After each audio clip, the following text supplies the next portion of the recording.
Hello and welcome. I'm joined today by our Chief Investment Officer, Vassilis Papaioannou. Vassilis, welcome. Good morning. Good morning, Andrew. Your team has just published its May investment update, and I wonder if we could start by you just giving us a quick overview of the key points from that. Absolutely. Starting with rates, we remain neutral as the current macroeconomic backdrop in Europe and the UK does not provide the catalyst for higher rates. In the US, although we have seen recent pickup in yields, we do expect the normalization process to be gradual. In credit, we are positive because we see the economic growth story, global economic growth story still remaining intact, and carry collection remains the king. And finally, turning to equities, we reinstate our positive view, especially for Europe and the UK, as we see the recent moderation in macroeconomic data as temporary. So I want to come back and talk about equities in just a moment, but let's talk about interest rates first, because both the Fed and the Bank of England have meetings this month. Starting perhaps in the UK first, do you think we're likely to see any rate rises from the bank this month? Probably not. Expectations around that moved from an absolute certainty of a hike a couple of weeks back with 80% probability to an absolute conviction of no rate. Currently the probability stands around 15–17%. So we don't see a hike this month. Most probably we'll see the one and only rate hike towards November. And there was a good reason for that.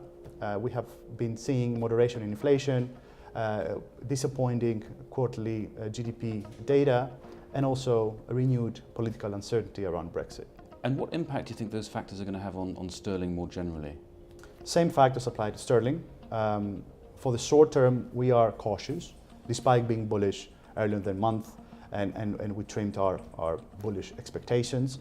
For the long term, though, we remain buyers in sterling because we expect economic activity to pick up and real wage growth to filter through consumer spending, and also we expect positive developments around Brexit. So turning now to what's going on in the States, the 10-year US Treasury notes pushed past that 3% mark last month. Do you think that's going to have any impact on the Fed's thinking when they meet this month? Are we likely to see any hikes from them? Well, we briefly saw the 10-year breaking above 3%. It was the first time since 2014, but then it moved back again. And there was good for reasons for that happening. So higher rates are to be expected in the US. We have strong macroeconomic performance. We have rising inflation, we have tight labor market, and we have also tailwind from the tax reform. But now talking about the Fed hikes, the probability for a May hike is relatively low, it's around 35%.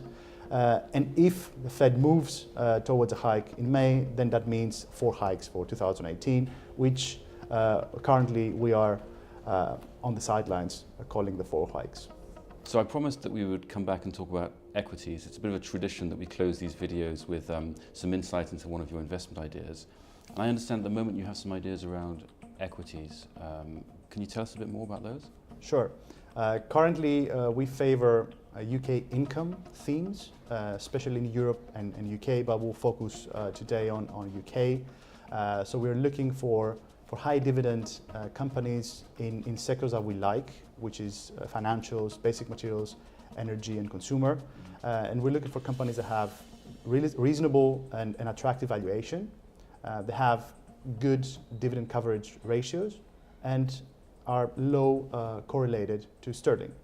So putting that in all these together and looking for a dividend yield north of or close to 5%, combined with UK entry levels whereby UK benchmarks are negative year to date, I think this is a compelling and interesting investment proposition. Vassilis, thank you. Some great insight there from you and your team. Thank you, Andrew. And thank you for joining us. Please do visit our website, dolfin.com, to download your copy of our monthly investment update. And we look forward to seeing you again in our next video.